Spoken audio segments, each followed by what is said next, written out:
श्री शिवाय नमस्तुभ्यम। आप सभी का फिर से स्वागत है। आप सभी को मेरा प्रणाम है। मैं उम्मीद करती हूँ आप सभी कुशल मंगल होंगे।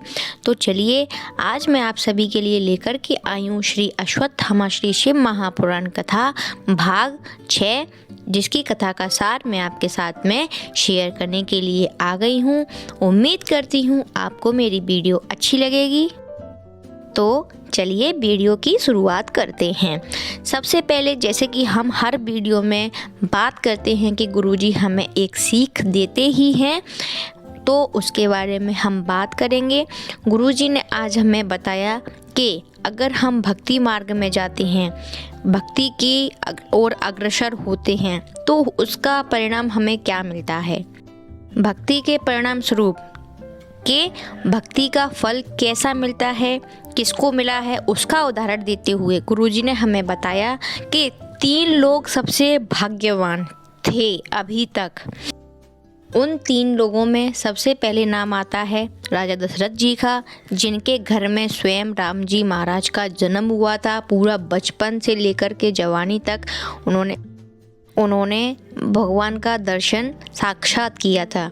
दूसरे नंबर पे आते हैं भीष्म पितामह, जिन्होंने श्री कृष्ण के बचपन से लेकर के जवानी तक जो भी हाव भाव श्री कृष्ण के हुए थे, जो भी वितरण हुए थे, वह सब उन्होंने देखे थे।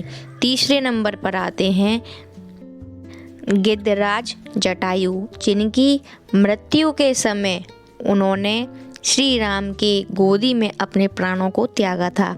इसमें से जो सबसे भाग्यवान हैं वो हैं गिद्धराज जटायु, क्योंकि मृत्यु के समय में उनको भगवान के दर्शन भी हुए थे और भगवान की गोदी में ही उन्होंने अपने प्राणों को त्यागा था। इसीलिए गुरुजी कहते हैं कि हमारा बचपन बहुत जल्दी निकल जाता है, जवानी बहुत जल्दी निकल जाता है। अगर हमने अपना बुढ़ापा भी सुधार लिया तो भी हमारे जीवन की सार्थकता है।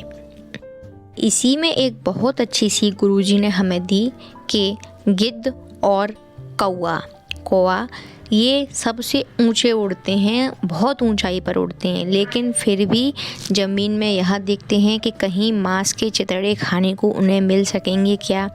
और वहीं दूसरी ओर आते हैं और वहीं एक जगह है हंस, जो कि ज़मीन पर भी रह कर के सीप में से मोती ढूंढने का प्रयास करते हैं। तो गुरुजी ने हमें बोला है कि हम कितने भी ऊंचाई पर चले जाएं, अगर हम ऊंचाई पर जा कर के मांस के चितड़े मतलब गलत आदतें, व्यसन वगैरह इन सब में लगे रहेंगे तो हमारे जीवन की कोई सार्थकता नहीं है। हमें हंस की तरह बनना चाहिए, ज़मीन पर रह कर के सबकी आचार व्यवहारों को देखना चाहिए। अब हम चलते हैं कथा की ओर। हमने कल की कथा में स्पष्ट किया था कि अश्वत्थामा ने अपने पिताजी को बोला था, गुरु द्रोणाचार्य जी को, कि अब हम किसी से मदद नहीं मांगेंगे, अब हमें जिसने जन्म दिया है हम सिर्फ उसकी ही मदद लेंगे, उसी के सामने हाथ फैलाएंगे। तब गुरु द्रोणाचार्य जी ने अपने पुत्र अश्वत्थामा को शास्त्र विद्या सिखाने का प्रयास किया और अश्वत्थामा एक दिन में एक शस्त्र विद्या को सीखने लगे। ऐसे ऐसे समय बीता तो यह खबर भीष्म पितामह के पास पहुंची। तो भीष्म पितामह ने कहा कि अब हमारे पुत्रों को आप शास्त्र विद्या दीजिए। यह कथा में कल की कथा में वर्णन किया था गुरुजी ने। आज की कथा में हमें बताया कि भीष्म पितामह से द्रोणाचार्य जी ने बोला कि मैं सिखा दूंगा आपके बच्चों को, जितना मुझे ज्ञान आता है उतना मैं आपके बच्चों को सिखा दूंगा, उन्हें प्रबल बना दूंगा। लेकिन बात यह है कि जितनी शस्त्र विद्या मैं आपके पुत्रों को सिखाऊंगा उसमें मेरा पुत्र भी सम्मिलित रहेगा, यह हमारी शर्त है। तब भीष्म पितामह जी ने बोला कि ठीक है, कोई बात नहीं है। ऐसे कर करके समय बीता। पांडव और कौरवों ने शस्त्र विद्या गुरु द्रोणाचार्य जी से सीखते रहे। बहुत समय बीता। तब एक दिन भीष्म पितामह आए परीक्षा लेने के लिए उनके आश्रम। गुरु द्रोणाचार्य जी से बोले कि आप बताइए आपने बच्चों को क्या सिखाया है, मैं यह देखने आया हूँ। तब गुरु द्रोणाचार्य जी ने बोला ठीक है, आप देख सकते हैं। द्रोणाचार्य जी ने बोला आप देख सकते हैं। तब भीष्म पितामह पांडव पुत्र और कौरव पुत्रों को जो शस्त्र विद्या सीखी थी वह देखने के लिए बैठे, तब वह देख करके बहुत खुश हुए, बहुत प्रसन्न हुए कि बहुत अच्छा मेरे पुत्र सीखे हैं। यह देख करके अश्वत्थामा भीष्म पितामह के पास आए और उनको प्रणाम किया। प्रणाम करके अश्वत्थामा बोलते हैं, गुरुजी, आपने अपने पुत्रों का जो शस्त्र विद्या सीखी वो तो देखी, लेकिन मैं भी इनके साथ ही शस्त्र विद्या सीखता हूँ, आप मेरी भी एक बार देख लीजिए। तब भीष्म पितामह ने बोला, ठीक है, आप दिखाइए। जैसे ही अश्वत्थामा ने तीर बाण चलाना शुरू किया, भीष्म पितामह हक्के बक्के रह गए। क्यों? क्योंकि जितना पांडव पुत्र और कौरव पुत्र शस्त्र विद्या में जानते थे उससे 10 गुना ज़्यादा अश्वत्थामा उसमें विद्या में प्रबल थे। ऐसा देख करके वह हक्के बक्के रह गए थे कि इसके बराबर, इसके मुकाबले ये बच्चे शायद ही कभी पहुंच सकें। तब भीष्म पितामह ने अश्वत्थामा से बोला, शाबाश पुत्र, आपका ये शस्त्र विद्या का अनुभव मुझे बहुत पसंद आया। आप मांगो, आपको क्या चाहिए, मैं आपको वही दूंगा जो आपको चाहिए होगा। अश्वत्थामा भीष्म पितामह के सामने खड़े हो गए। उन्होंने कुछ नहीं बोला, वह भीष्म पितामह के सामने बस ऐसे ही खड़े रहे। भीष्म पितामह के बार बार पूछने पर फिर बोला अश्वत्थामा ने कि मुझे द्रुपद राजा का राज्य चाहिए।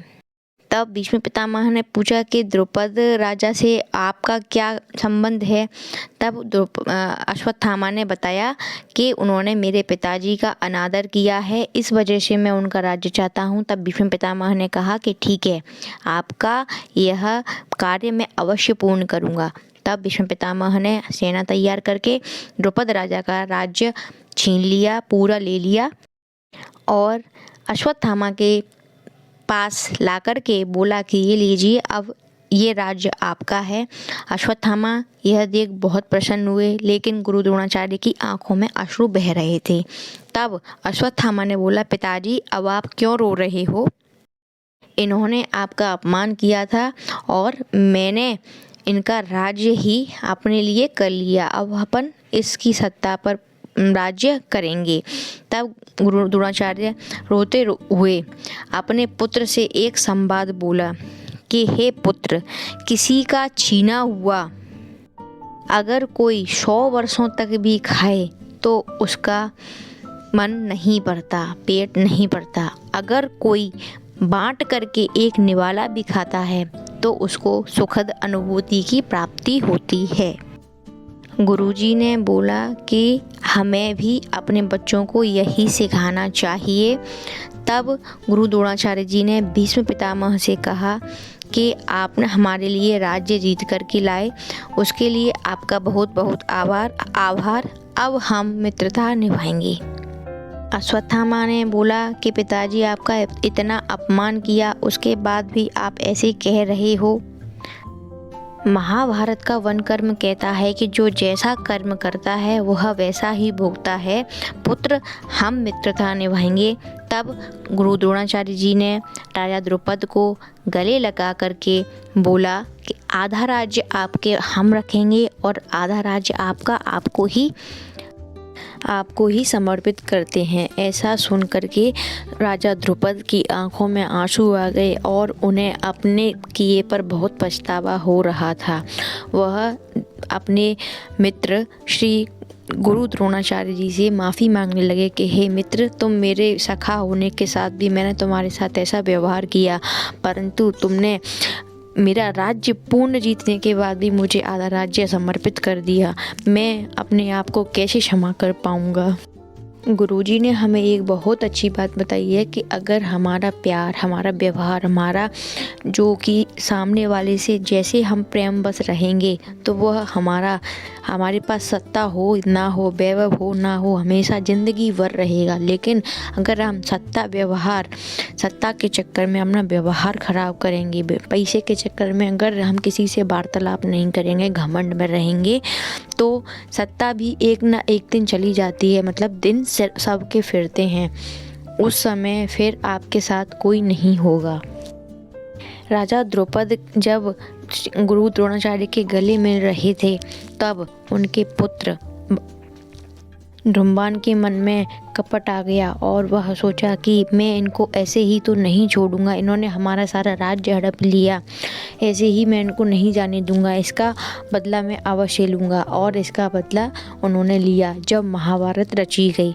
अब लोग कहते हैं, एक संवाद आता है कि श्री कृष्ण ने महाभारत दो परिवार के बीच में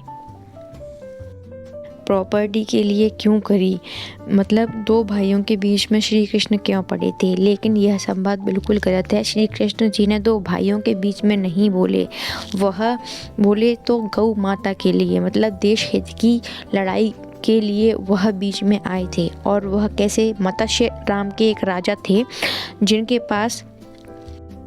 पास एक राज्य की राज्यधिकारी थी और वह शिव जी की बहुत आराधना करते थे।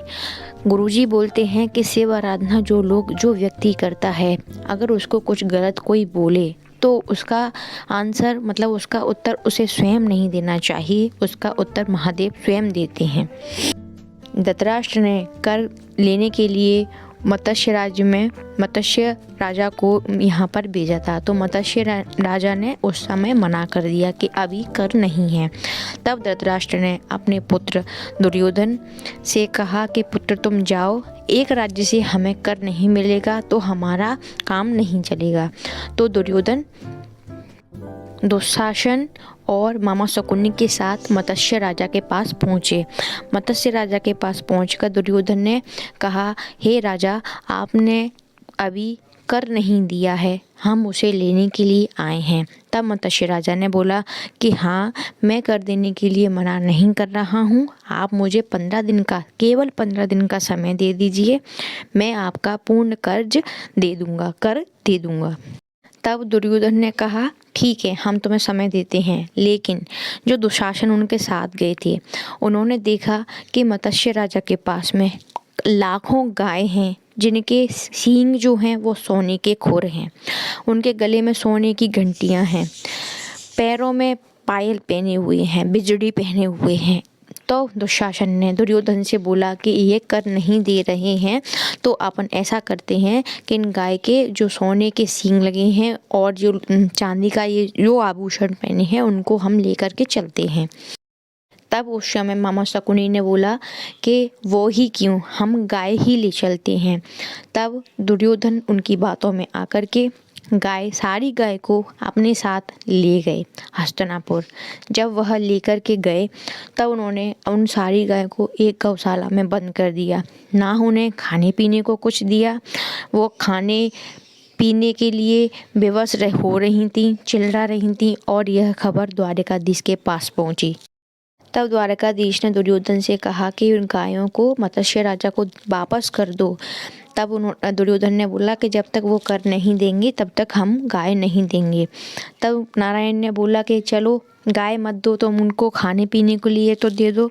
तब भी दुर्योधन ने कह दिया कि जब तक हमें कर नहीं मिलेगा तब तक हम इन्हें खाने पीने के लिए भी नहीं देंगे।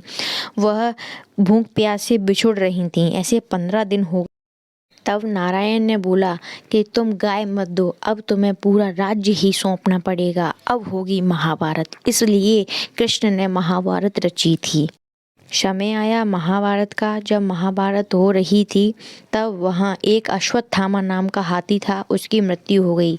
सब युद्ध रच रहे थे, युद्ध हो रहा था, सब हारते जा रहे थे। तब कृष्ण ने लीला रची और एक अश्वत्थामा नाम का हाथी जिसकी मृत्यु हो गई थी।